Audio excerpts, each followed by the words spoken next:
Welcome to day 64. We are Numbers 19, 20, and 21. Some pretty cool things in this reading. So I'm excited to get at this. First off, right off the bat, in chapter 19, we talk about the red heifer. And supposedly, there hasn't been a perfect red heifer in 2,000 years. Which is very odd, and this goes along with end times prophecy of things leading up to the rapture and the time of the tribulation with the Antichrist in the number 666. So the red heifer has come on the scene in the last few years, and it sparked all this excitement, and I think that's pretty cool considering May 15th, 1948. Israel got their land back in one day. That was one prophecy that's come true. And then now we have the red heifer. And then this is the reference to it in the Old Testament. Chapter 19.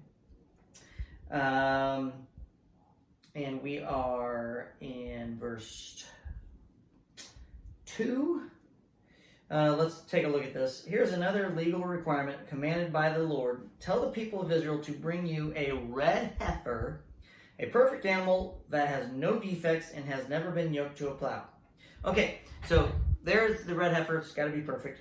What's its purpose? Okay, so I'm going to read a few of these. Eleazar will take some of its blood on his finger and sprinkle it 7 times. There's another reference to 7. Toward the front of the tabernacle. Verse 6, it says, Eleazar the priest must then take a stick of cedar, a hyssop branch, and some scarlet yarn. There's some more colors for you. And throw them into the fire when the heifer is burning.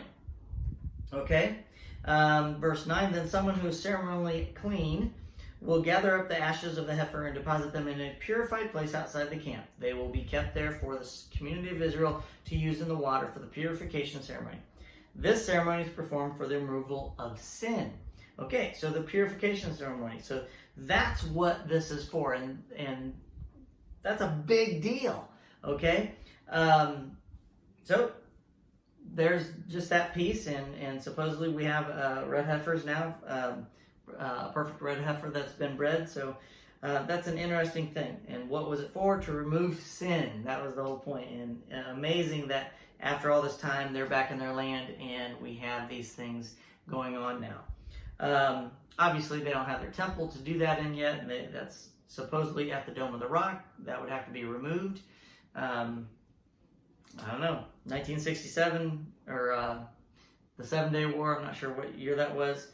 They totally could have destroyed it all, leveled it, and built the temple then, but they decided not to do it for some reason. Okay, so now I want to get back into kind of the story. Moses, amazingly, at this point, we have the Israelites complaining again. Can you imagine that? So they start to complain again, and they're like, they're thirsty. Well, what are we going to do? And so God says in verse 8 of chapter 20, you and Aaron must take the staff and assemble the entire community as the people watch.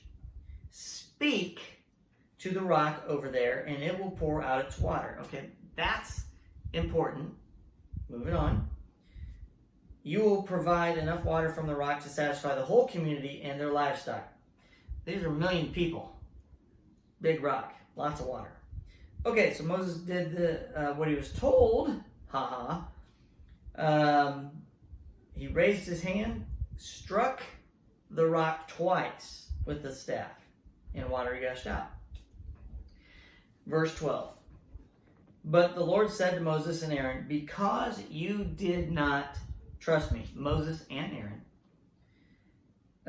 you didn't trust me enough to demonstrate my holiness to the people of Israel, you will not lead them into the land I'm giving them. Okay, so there's the reason why they're not getting to go into the land. Now, we've talked about that before. They just, Moses just hasn't totally done exactly what the Lord wanted him to do, and this is a perfect example. And it says he's not going to let them go in because of what they didn't do. They didn't follow his instructions exactly. Okay, and then they start to complain again. This is just amazing. Okay, chapter 21, verse 5.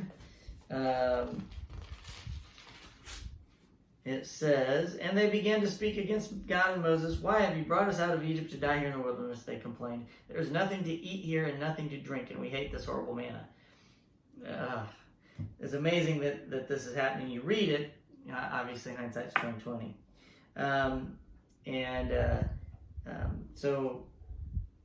Verse 6, so the Lord sent poisonous snakes among the people, and many were bitten and died. So they asked Moses to pray for him again. So in verse 8, then the Lord told him, make a replica of the poisonous snake and attach it to a pole. All who are bitten will live if they simply look at it. That's amazing.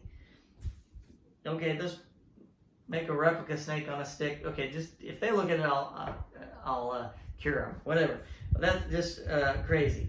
And then the last thing, we have a list of stuff that we've been making, and the first thing in my list is the names of books. And if you remember when you were reading today, that the book was mentioned. Another book was mentioned in 21:14.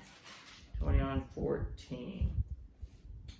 For this reason, the book of the wars of the Lord speaks of the town of Wahab in the area of Suphah and the ravines of the Arnon River.